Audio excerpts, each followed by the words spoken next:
We'll get to that. So, but just before that, how did you get into social media marketing and content creation? I know you're a content creator. You've been doing it for a few years. Could you tell us how you fell into it, sort of? Honestly, I think I was in between jobs. I was in between Abans and flying for Sri Lankan Airlines. Okay. But and that was the time Instagram actually peaked. It started first. Okay. But I always watched these guys who would put together an outfit and styles, and like how you match that tie with that shirt and those pants and those socks in particular, right? Yeah. So took a little bit of effort. Yeah. I since it out. Like the outfit is phenomenal. Even the detailing on the pants. Oh, thank you. Right. But then to me, that was something that always caught my eye as to how I could probably do that and why can't I do that. Really took a turn. So bit by bit, it was never meant to be a big thing. It was just, okay, so I can probably wear this with jeans or this with a pair of pants. Why not I try it? And luckily for me, towards the end of it, I was still flying for Sri Lankan Airlines. So you get to go to different countries and shop. Okay. So Japan's great.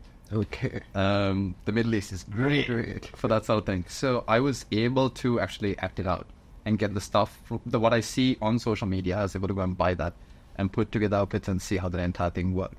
And I sincerely loved it, like putting together fashion and how colors work and how, like, there's this contrast in textures and all that. Was it video primarily? It was no, it was pictures back then. Just pictures. Yeah.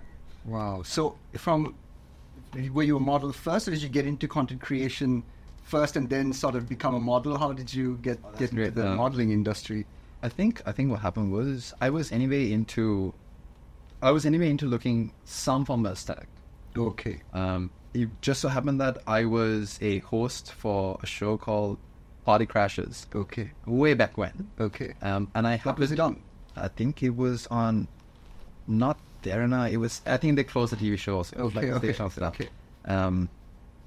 I think it was RT. It might be, yeah. I mean, RT. Yeah. So the concept is you go to the most happening party in Colombo and say, hey, you guys, so today we're here.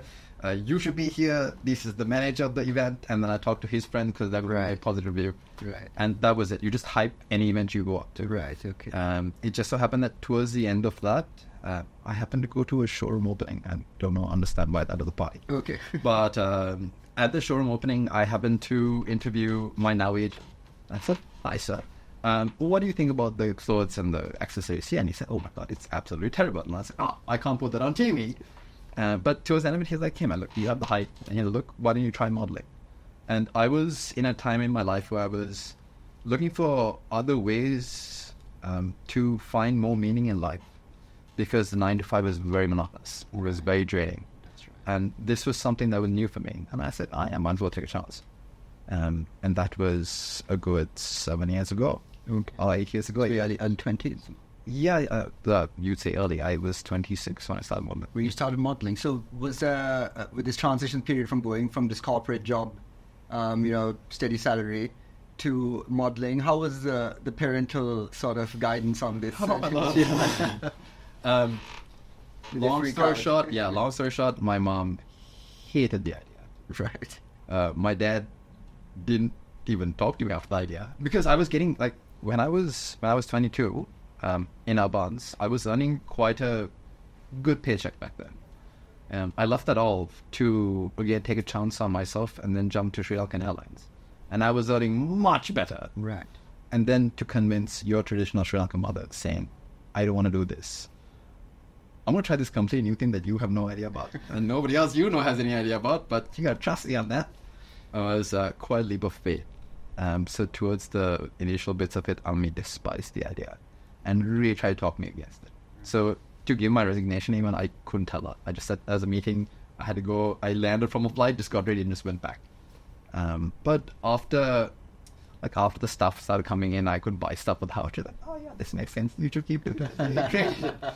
So makes sense. I mean, I think if we talk about being the male modeling industry itself, even around the world, there's a certain stigma to it. Do you see that there's stigma in Colombo in your circles per se, or is it not really a thing anymore? We've moved on a little bit. No, it is still there. Okay. Yeah. How does it manifest itself? I mean, have you had a few awkward conversations, uncomfortable moments? It is like Kusum. There's a predominantly very famous fashion show that happens.